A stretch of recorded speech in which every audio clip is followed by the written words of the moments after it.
So, welcome to my ano tawag dito? Welcome po ulit sa pagluluto ng isang putahe ng Japanese food. At alam ko magugustuhan ninyo mga kapatiran at hindi po mahirap pumili ng mga ingredients niya kasi kahit sa Pilipinas or any bansa po, meron po kayo makikita. Ito na po, mag-i-start na po ako at ihanda nyo na po ang inyong memo at ilista nyo na po ninyo para hindi nyo po malimutan kung ano ang mga ilalagay kong mga spices po. Ang kakamitin po natin na isang pork po yan. Ano siya, pork usugiri bara po siya. Hihiwain po natin siya ng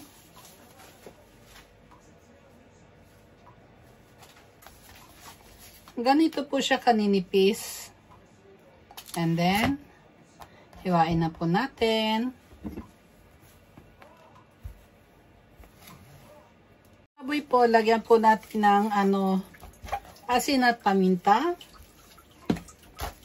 Lagyan na po ng lasa natin yung baboy na lagyan natin ng konting paminta. Tapos,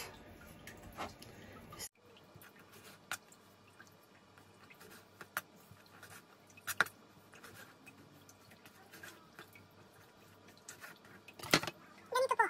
Yan. Set aside natin. Tapos, isang ninjin, carrots. Hiniwa ko po siya ng ganyan. Maninipis. Tapos, naprito na po itong talong na to. Mas prepared ko pong gamitin na ang mga frozen foods. Kasi po, mas mura po siya. Na konti lang naman ang gagamitin ko. Tapos, balik ko na lang ulit siya sa freezer. And then, ano po din siya, frozen din po ito yung ingen. Beans po siya, bichuelas, yan. Ilang grams to? 200 grams po ang gagamitin ko. Excuse me. And then, itong talong, 250 grams, maybe mga kalahati lang po ang gagamitin ko. At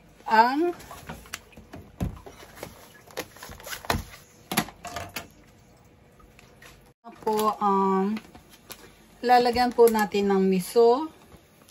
Awase miso po ang gagamitin ko. Bali, awase miso means siya, white and red na miso. 1 tablespoon. 1 tablespoon miso. At mirin.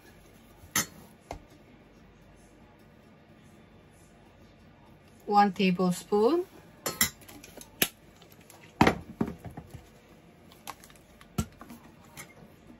Sake, 1 tablespoon.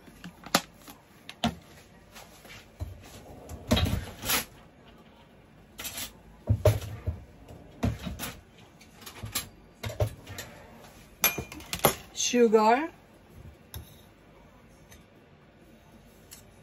1 tablespoon.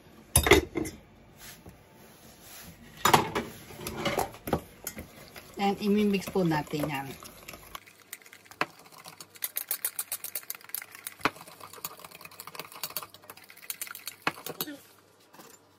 At konting honey.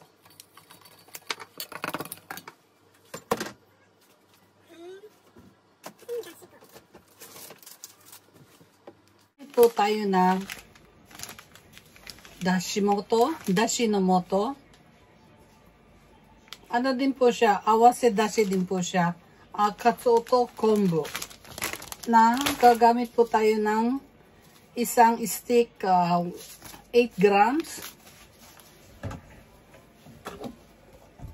8 grams ilalagay po natin sa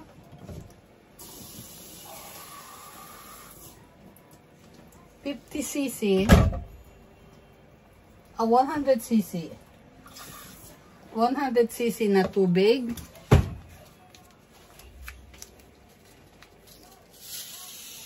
Yan, tutunawin po natin.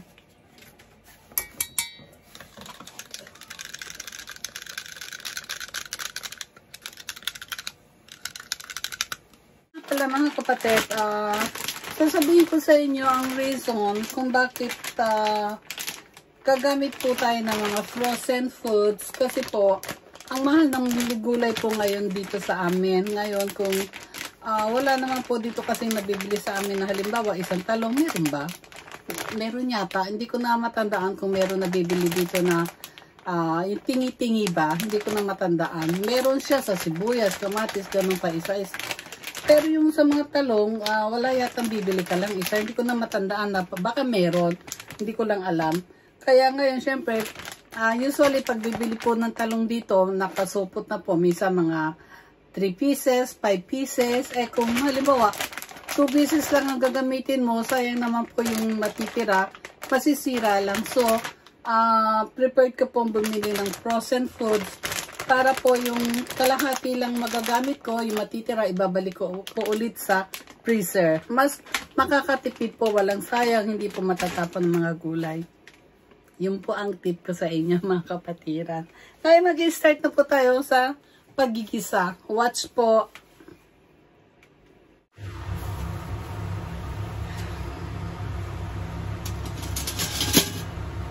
Ayan, mag-start. Lagyan po natin ng konting mantika, siguro mga 1 tablespoon. Tapos, luluto na natin itong baboy. Pirito muna po natin.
Unahin po natin ng matitigas.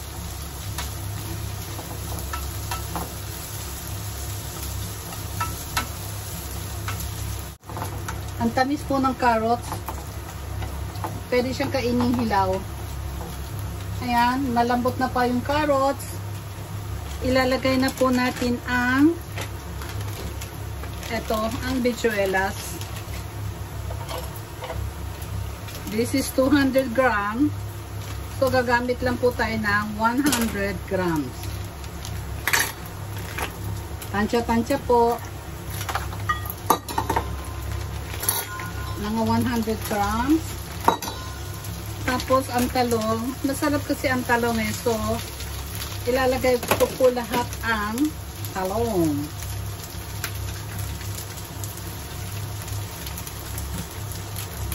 Aray ko, ano ba yan? Kaya mabuksan. Buksan ko na nga lahat. Masarap ang talong eh. Yan. Ilagay ko na po lahat ang talong.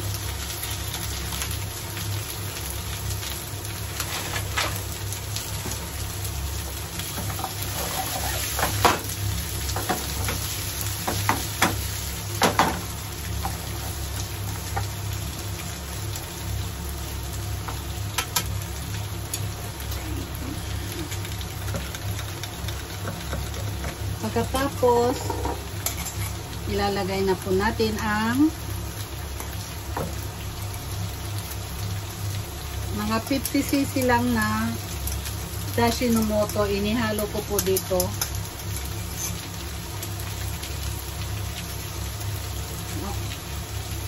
Okay siya.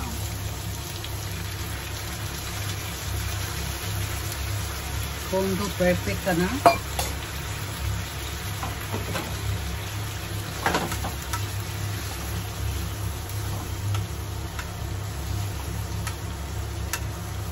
Ayan, inilagay na po natin lahat ng ingredients.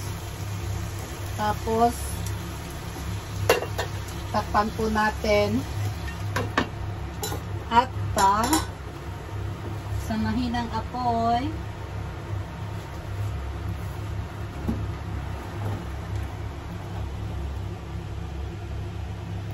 ayan po, sa mahinang apoy inilagay ko at pakuluan lang natin ng mga siguro mga 20 minutes kasi syempre frozen po siya, di ba? Para hindi siya matuyuan, sa mahinang apoy po. At yun po. Ayun, tingnan po natin. Oh. Okay siya.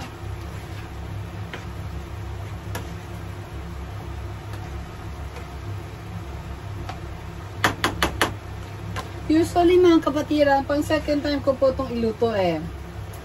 Yung first time kong iluto ito, kinuha na ko din na siya ng video. Kaya lang, masarap siya sa masarap. Yung aking image na gawin siya, hindi po tumama doon sa image na gusto kong iluto doon sa naluto ko. So, dinilit ko po lahat yung mga una kong gawa.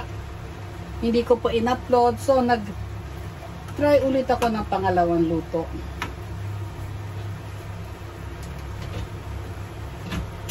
Kasi nung una mga kapatid, ang ginamit ko pong miso ay hindi siya awasen miso.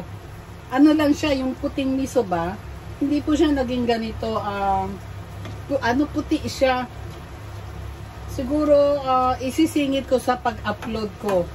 Makikita nyo ang difference. So, talagang bumili ako ng miso, ng awasi miso. Ganito ang kulay kasi nung palagi kong kinakain sa trabaho. Tikman po natin.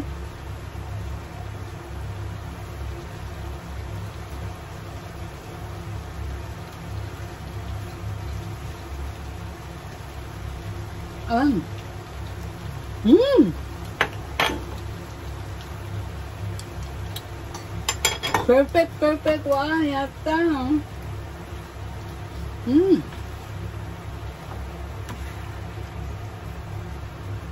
100%. Wow, yata.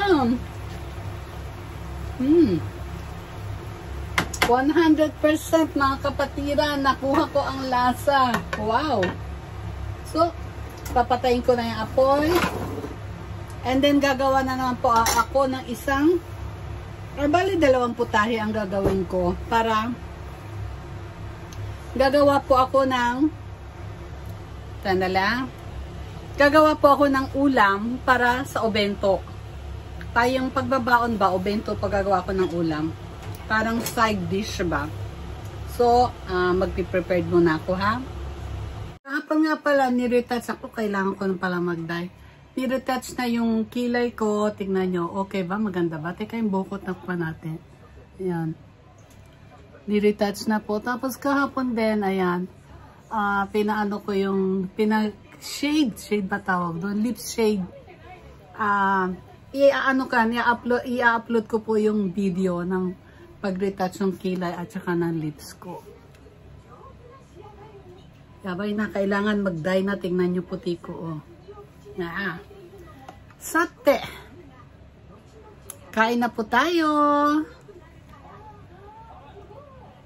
Itadakimasu. Ayan. Ito na po yun, oh. Dore.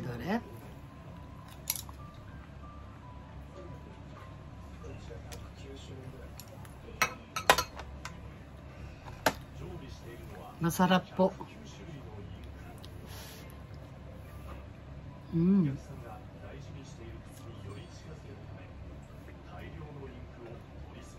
Oishi. Tignan yung kanin ko.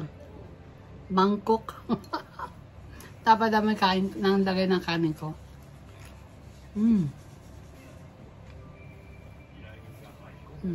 sarap.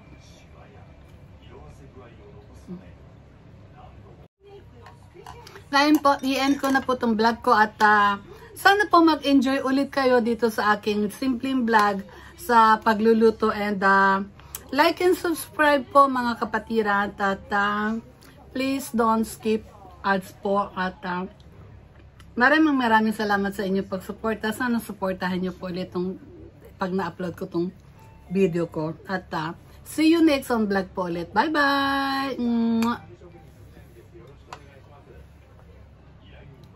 Mega love shoutout pala po sa inyo lahat, sa mga sponsor ko sa Kilay, shoutout. Pati sa lips ko, shoutout. Sister ko po yun. Okay po, bye bye.